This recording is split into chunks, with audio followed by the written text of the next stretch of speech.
ছাত্ৰীসকল আজি আমি ক্লাছ 6ৰ সমীয়া পৰীক্ষাৰ বাবে গণিতৰ কিছুমান আৰ্হি এমচিকিউ প্ৰশ্ন আলোচনা কৰিম। প্ৰথম প্ৰশ্নটো চাওঁচোন। 1 নম্বৰ প্ৰশ্নটো আছে 2 সমষ্টি 5/2 যোগ 1 সমষ্টি 5/1ৰ যোগফল কিমান হ'ব। ইয়াত অপশ্যন দিয়া আছে 3 সমষ্টি 5/2, 2 সমষ্টি 5/3, 3 সমষ্টি 5/3, 3 সমষ্টি 5/1। আমি বানানটো লিখি ল'ম 2 সমষ্টি 5/2, 2 সমষ্টি 5/2 আৰু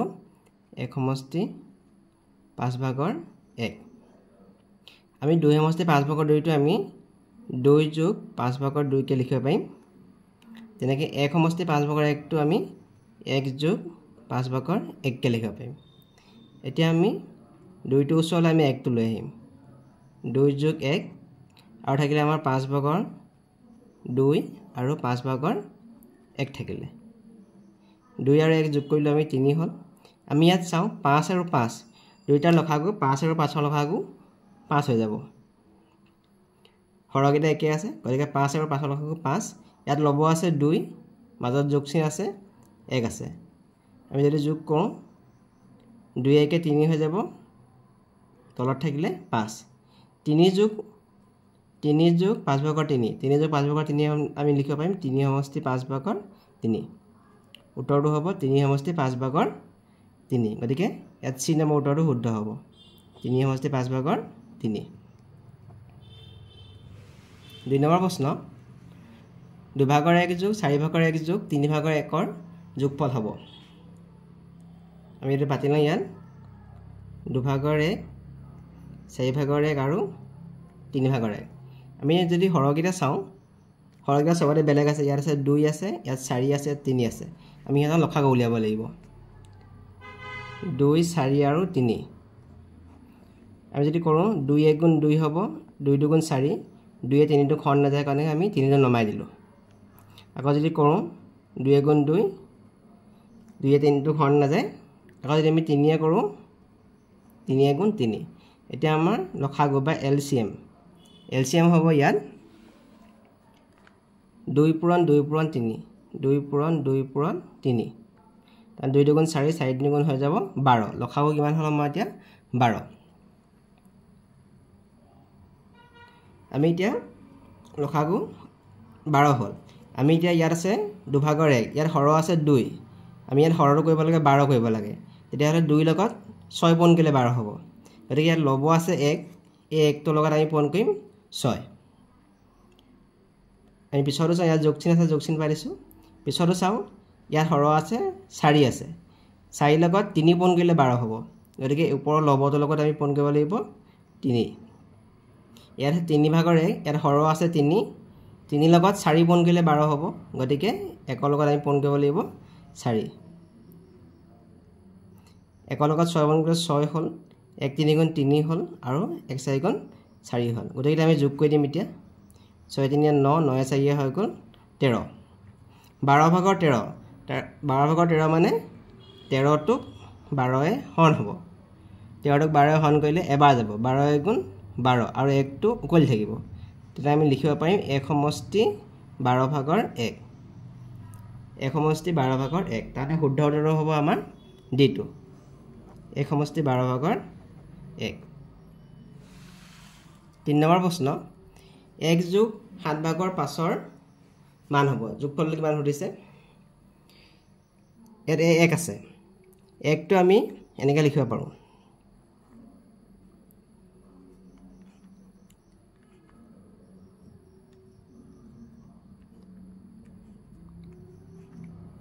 ইয়াত 7টা ঘৰ আছে, 1 2 3 4 5 6 7। 7টা আমি সমান সমান ঘৰ লৈছোঁ। 7টা ভাগত আমি যেনিবা ৰং কৰি দিলোঁ।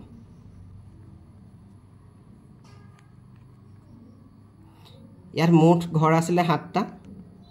7টাতে আমি ৰং কৰি দিলোঁ। 7টাতে ৰং কৰি দিলোঁ মানে 7/7। তাৰমানে কি হ'ল, আমি গোটেই দুটা ৰং কৰি দিলোঁ। গোটেই গোটা অংশত আমি এটা গোটা বস্তুত আমি ৰং কৰি দিলোঁ। তাৰমানে 7/7 মানে হ'ব 1। আমি ইয়াত 1টো লিখিব পাৰিম 1 যোগ 7/5। তাৰমানে আমি 1টো মানে লিখিব পাৰিম আমি 7/7 বুলি লিখিব পাৰিম। কাৰণ ইয়াত 7টা ঘৰ আছিলে, 7টা ঘৰত আমি ৰং কৰি দিছিলোঁ, 7/7 আছিলে। 7/7 মানে হৈ গ'ল 1। তাৰমানে আমি ইয়াত একৰ ঠাইত কি লিখিম এতিয়া 7/7 লিখিম ইয়াতো 7/5 আছে এতিয়া আমাৰ কি হ'ব দুইটাতে 7 আছে ইয়াতো হৰৰ 7 আছে ইয়াতো হৰৰ আছে 7 আৰু 7ৰ লসাগু 7 হ'ব ওপৰ লবগিটা যোগ হৈ যাব 7 + 5 এটা যোগ কৰিলে হৈ যাব 7 5 হৈ গ'ল 12 গতিকে শুদ্ধ উত্তৰটো হ'ব 12/7 গতিকে সি নম্বৰটো ইয়াৰ শুদ্ধ উত্তৰ হ'ব 12/7 4 নম্বৰ প্ৰশ্ন 9467 সংখ্যাটোৰ 9 আৰু 7 অংক দুটাৰ স্থান মান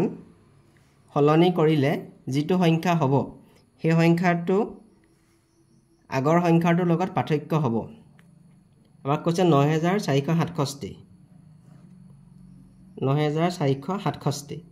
ইয়াৰ কি কৈছে 9 আৰু 7 অংক দুটাৰ স্থান মান আমি ইয়াত চাওঁ 9টো আছিলে হাজাৰ ঘৰত 9টো আৰু 7টো আছিলে একৰ ঘৰত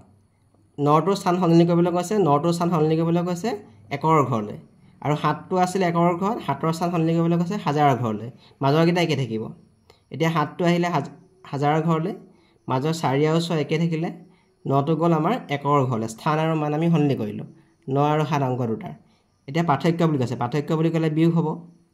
17 গ'ল থাকিল 8 হ'ব 15 গ'ল থাকিল 9 13 4 গ'ল থাকিল 9 8 7 গ'ল থাকিল 1 গতিকে পাৰ্থক্য হ'ব 1998 এতিয়া শুদ্ধ উত্তৰ হ'ব অপচন এ 5 নম্বৰ প্ৰশ্ন এটা ট্ৰেপিজিয়ামৰ আনজোৰ বাহু সমান্তৰাল হ'লে ট্ৰেপিজিয়ামটো হ'ব এটা আমি জানো যে ট্ৰেপিজিয়ামৰ এজোৰ বিপৰীত বাহু সমান্তৰাল ইয়াৰ বিপৰীতটো এজোৰ বাহু এইটো এটা ট্ৰেপিজিয়াম বিপৰীত বাহুটো সমান্তৰাল আমাক কৈছে যদি আনজোৰ এজোৰ বাহু যদি আমাৰ সমান্তৰাল হয় তেনেহ'লে ট্ৰেপিজিয়ামটো কি হ'ব কৈছে আমি জানো যে সামান্তৰিকৰ বিপৰীত বাহুবোৰ সমান্তৰাল সামান্তৰিকৰ দুয়োজোৰ বিপৰীত বাহু সমান্তৰাল গতিকে ট্ৰেপিজিয়ামৰ যদি আনজোৰ বিপৰীত বাহু সমান্তৰাল হয় ট্ৰেপিজিয়ামটো হ'ব এটা সামান্তৰিক বি নম্বৰটো ইয়াৰ শুদ্ধ উত্তৰ 6 নম্বৰ প্ৰশ্ন বিৰিণাৰ হাতত থকা মুঠ পনিয়লৰ 9/5 অংশ লগৰীয়াবোৰে খালে কিমান অংশ থাকিব মুঠ পনিয়ল আছিলে এটা পনিয়ল আছিলে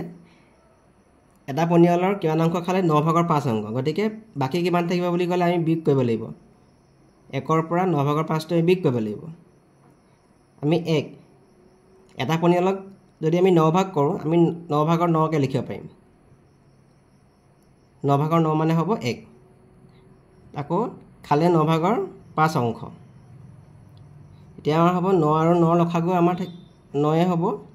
ওপৰত আছে ল'ব 9 আৰু -5 আছে 9ৰ পাছত গ'ল থাকিল 4 হ'ব 9/4 কিমান অংশ বাকী থাকিব বুলি ক'লে আমি ক'ম 9/4 অংশ গতিকে এই নম্বৰটো ইয়াৰ শুদ্ধ উত্তৰ হ'ব 7 নম্বৰ প্ৰশ্ন 75 × 80 + 75 × 20 মান হ'ব আমাক দিয়া আছে 75 × 80 + 75 × 20 আমি ইয়াত দেখিছোঁ 75টোৱে 80 লগতো পূৰণ হৈ আছে 75টোৱে 20ৰ লগতো পূৰণ হৈ আছে আমি এতিয়া বিতৰণ বিধি প্ৰয়োগ কৰিম 75 পূৰণ 80 + 20 ইয়াত আমি প্ৰয়োগ কৰিলোঁ বিতৰণ বিধি আমি প্ৰয়োগ কৰিলোঁ ইয়াতে এতিয়া আমি কি কৰিম 80 আৰু 20টো যোগ কৰিম 80 লগত 20 যোগ কৰিলে হ'ব 100 100 লগত আমি 75 যোগ কৰিলে হ'ব 7500 হ'ব এতিয়া শুদ্ধ উত্তৰটো হ'ব বিটো 7500 8 নম্বৰ প্ৰশ্ন 50 - 18 - ব্ৰেকেট -12 প্লাছ ব্ৰেকেট -12ৰ মান হ'ব আমি ইয়াত এইটো পাতি ল'ম 50 - 18 - 12 প্লাছ -12 50 minus 18 আমি যেতিয়া ব্ৰেকেট ভাঙিম মাইনাসে মাইনাসে আমাৰ হ'ব প্লাস চিন প্লাস 12 আকৌ প্লাসে মাইনাসে হ'ব মাইনাস চিন মাইনাস 12 আমি ইয়াত দেখিলো প্লাস 12 এটা মাইনাস 12 আমি এটাই কটাকটি কৰি দিব পাৰিম প্লাস 12 মাইনাস 12 কটাকটি হৈ যাব এতিয়া থাকিলে 50 minus 18 এটো কইলে হ'ব আমাৰ 32 গতিকে শুদ্ধটো হ'ব অপচন বি 9 নম্বৰ প্ৰশ্ন এটা ঘড়ীৰ মিনিটৰ কাটাৰ ডালে এটা অৱস্থান 12 ৰ পৰা সম্পূৰ্ণ এপাক ঘূৰি পুনৰ 12 পালে কাটাডালে কিমান ডিগ্ৰী ঘূৰণ সম্পূৰ্ণ কৰিলে আমি ইয়াত ঘড়ীটো আঁকি লওঁ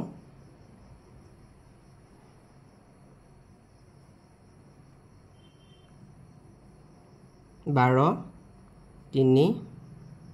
6 9 12 পৰা মিনিটৰ কাটাডালে যদি 12 ৰ পৰা আৰম্ভ কৰে 12 ৰ পৰা আৰম্ভ কৰি যদি 3 পাইহি তেতিয়া হলে এই কোণটো হ'ব 90 ডিগ্ৰী কোণ হ'ব 12 ৰ পৰা আৰম্ভ কৰি 3 পালেহি এই কোণটো হ'ব 90 ডিগ্ৰী আকৌ যদি মিনিটৰ কাটাডাল 3 ৰ পৰা আহি যদি 6 পাবহি তেতিয়া ইয়াৰ মাজৰ কোণটো হ'ব 90 ডিগ্ৰী এটো 90 ডিগ্ৰী কোণ হ'ব তাৰ মানে মিনিটৰ কাটাডালে 12 ৰ পৰা যেতিয়া 6 পাবহি 90 যোগ 90 180 ডিগ্ৰী কোণ হ'ল আকৌ যেতিয়া কাটাডাল 6 ৰ পৰা 9 পাবহি এই মাজৰ কোণটো এই দুটাৰ মাজৰ কোণটো 90 ডিগ্ৰী হৈ গ'ল আকৌ কাটাডাল যেতিয়া 9 ৰ পৰা ঘূৰি গৈ আকৌ পুনৰ 12 পাবগৈ তেতিয়া এই কোণটো হ'ব 90 ডিগ্ৰী তাৰ মানে 12 ৰ পৰা এপাক সম্পূৰ্ণ ঘূৰি আকৌ 12 পাবলৈ হলে 4টা সমকোণ হৈছে 90 ডিগ্ৰী কোণটো সমকোণ এটা সমকোণ দুটা তিনটা 4টা গতিকে যদি 4টা যদি আমি 90 ডিগ্ৰী যোগ কৰোঁ 4টা 90 ডিগ্ৰী আমি যদি যোগ কৰোঁ তেতিয়া হ'ব 360 ডিগ্ৰী তাৰ মানে কাটাডালে 12 ৰ পৰা গৈ আকৌ এটা পাক সম্পূৰ্ণ ঘূৰি আকৌ 12 পাবলৈ এই গোটেই কোণটো হ'ব 360 ডিগ্ৰী সি নম্বৰটো ইয়াৰ শুদ্ধ উত্তৰ 10 নম্বৰ প্ৰশ্ন তলৰ কোণটো এটা স্থূল কোণ বুলি ক'লে 90 ডিগ্ৰীতকৈ ডাঙৰ হ'ব আৰু 180 ডিগ্ৰীতকৈ সৰু আমি যদি চাওঁ এটো 185 ডিগ্ৰী 185 ডিগ্ৰীটো স্থূল কোণ নহয় এটো হ'ব এটা প্ৰবৃদ্ধ কোণ হ'ব 47 সমষ্টি দুভাগৰ এক এটো আমাৰ সূক্ষ্ম কোণ হ'ব 315 ডিগ্ৰী 315 ডিগ্ৰীও এটা প্ৰবৃদ্ধ কোণ হ'ব 180 ডিগ্ৰীতকৈ ডাঙৰ কোণটো আমি প্ৰবৃদ্ধ কোণ বুলি ক'ম এতিয়া 112 ডিগ্ৰীটো 90 ডিগ্ৰীতকৈ ডাঙৰ হৈছে 180 ডিগ্ৰীতকৈ সৰু হৈছে গতিকে স্থূল কোণ হ'ব 112 ডিগ্ৰী সি নম্বৰটো ইয়াৰ শুদ্ধ উত্তৰ 11 নম্বৰ প্ৰশ্ন PQR এটা ত্ৰিভুজ আজি আমি ত্ৰিভুজটো আঁকি লৈছো আমি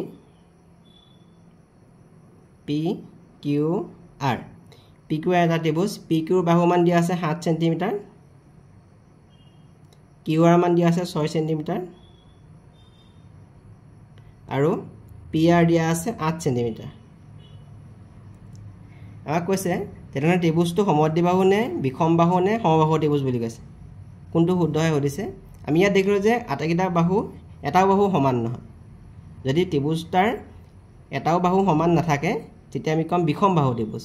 যদি দুটা বাহু সমান থাকে আমি কম সমদ্বিবাহু ত্ৰিভুজ যদি আটাইকেইটা বাহু সমান হয় তেতিয়া আমি কম সমবাহু ত্ৰিভুজ কিন্তু এই ত্ৰিভুজটোত এটাও বাহু সমান হৈ থকা নাই বাহুকেইটা অসমান গতিকে আমি কম তাক বিষম বাহু ত্ৰিভুজ বি নম্বৰটো ইয়াৰ শুদ্ধ উত্তৰ 12 নম্বৰ প্ৰশ্ন এটা ভগ্নাংশ কেতিয়া একতকৈ ডাঙৰ হ'ব অপচন দিয়া আছে লব আৰু যদি হৰ সমান হয় হৰ যদি লবতকৈ ডাঙৰ হয় বা লব যদি হৰতকৈ ডাঙৰ হয় আমি এটা ভগ্নাংশ উদাহৰণ হিচাপে চাইছো দুভাগৰ 4 মানে হ'ব আমি 4টো যদি 2 এখন কওঁ 2 দুগুণ 4 দুভাগৰ 4 মানে হ'ব 2 এই 2টো একতকৈ ডাঙৰ হৈছে আমাক কৈছে ভগ্নাংশটো কেতিয়া একতকৈ ডাঙৰ হ'ব ইয়াত আমি এটো ভগ্নাংশ আমি উদাহৰণ হিচাপে ললো ইয়াত দেখিছো হৰ আছে 2 লব আছে 4 লবটো হৰতকৈ ডাঙৰ হৈছে লবটো যেতিয়া হৰতকৈ ডাঙৰ হ'ব তেতিয়াহে ভগ্নাংশটো একতকৈ ডাঙৰ হ'ব গতিকে শুদ্ধটো হ'ব অপচন সি লবটো হৰতকৈ ডাঙৰ হ'লে ভগ্নাংশটো একতকৈ ডাঙৰ হ'ব তলৰ কোনটো ভগ্নাংশ আটাইতকৈ ডাঙৰ 5 ভাগৰ 1 10 ভাগৰ 3 15 ভাগৰ 2 আমি ইয়াত চাওঁ হৰকেইটা সবতে বেলেগ আছে 5 10 15 আছে আমি 5 10 আৰু 15 আমি লসাগু উলিয়াই লম 5 10 আৰু 15 আমি এলসিএম উলিয়াম লসাগু উলিয়াম 5 এ গলে 5 গুণ 5 5 2 গুণ 10 5 3 গুণ 15 এটা যদি আমি এলসিএম উলিয়াম 5 পূৰণ 2 পূৰণ 3 হ'ব তাৰমানে 5 2 গুণ 10 10 3 গুণ হৈ গ'ল 30 আমাৰ লসাগু হৈ গ'ল 30 প্ৰথম ভগ্নাংশটো আছে আমাৰ 5 ভাগৰ 1 আমি ইয়াৰ হৰটো কৰিব লাগে 30 গতিকে 5 ৰ লগত 6 পূৰণ কৰিলে 30 হ'ব গতিকে 1 ৰ লগতো 6 পূৰণ কৰিব লাগিব 1 6 গুণ 6 5 6 গুণ হৈ গ'ল 30 পিছৰ ভগ্নাংশটো আছে আমাৰ 10 ভাগৰ 3 আমি হৰ কৰিব লাগিব 30 10 ৰ লগত 3 পূৰণ কৰিলে 30 হ'ব আৰু ওপৰ লব আছে 3 3 ৰ লগতো 3 পূৰণ কৰিব লাগিব 3 3 গুণ 9 10 3 গুণ 30 আৰু এটা ভগ্নাংশ আছে আমাৰ 15 ভাগৰ 2 15 ভাগৰ 2 ইয়াতে আমি হৰটো 30 কৰিব লাগে গতিকে 15 ৰ লগত আমি 2 পূৰণ কৰিলে 30 হ'ব ওপৰৰ 2 লবটো লগতো 2 পূৰণ কৰিব লাগিব তাৰ মানে হ'ব 30 ভাগৰ 4 এতিয়া আমি 5 ভাগৰ 1 মানে গম পালো 30 ভাগৰ 6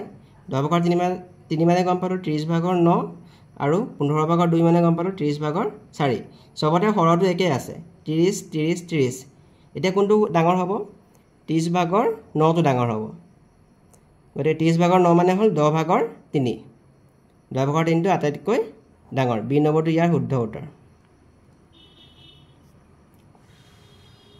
14 নম্বৰ প্ৰশ্ন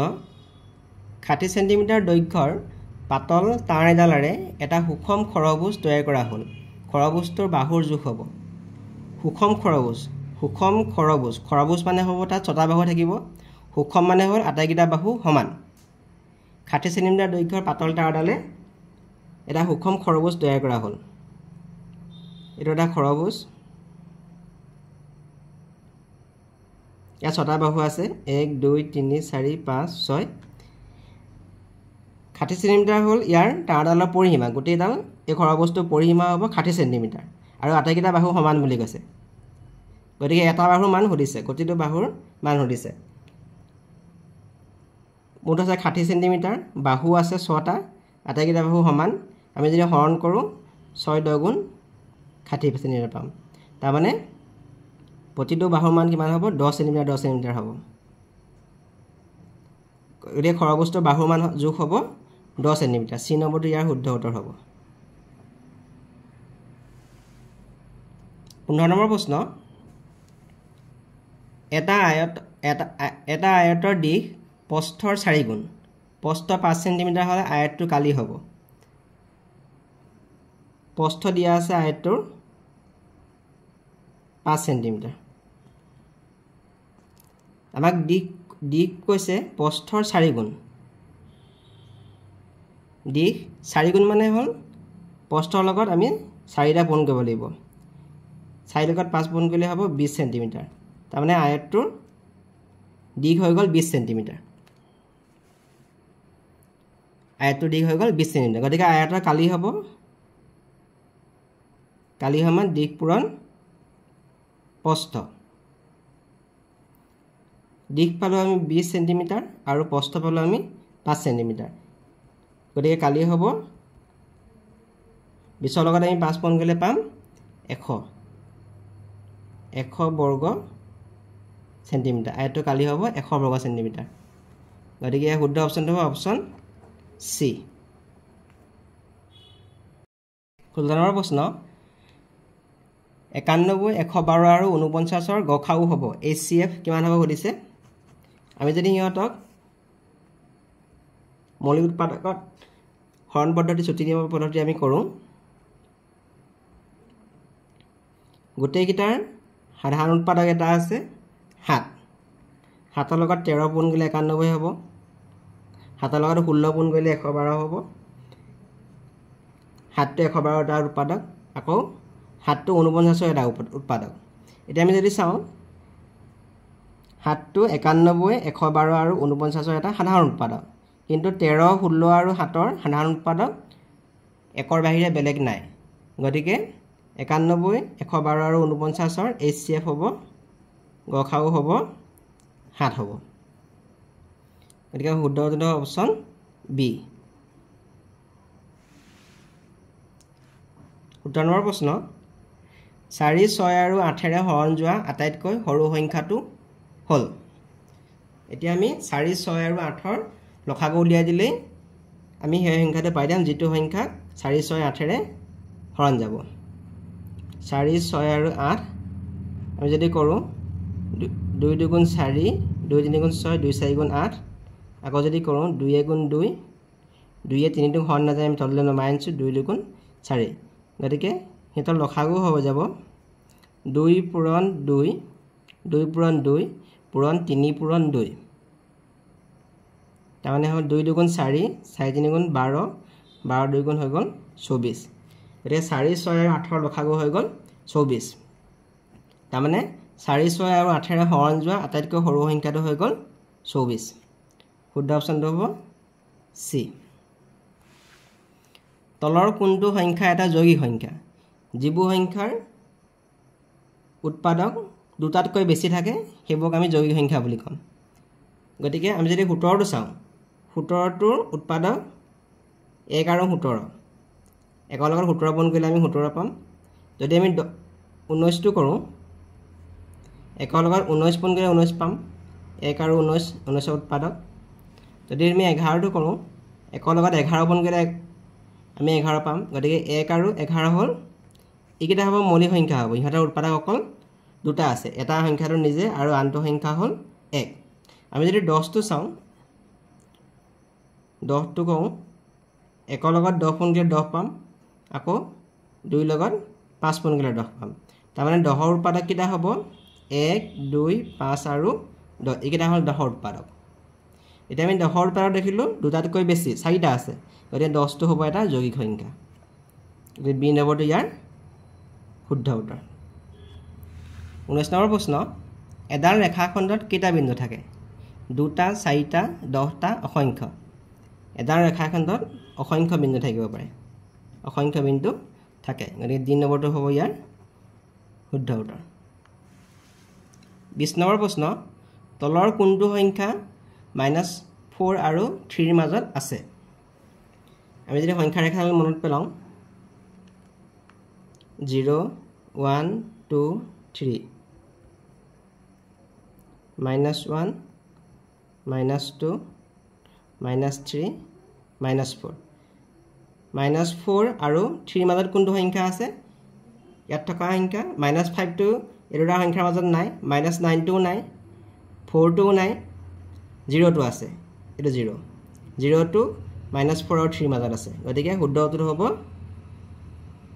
option D Please subscribe and share my videos.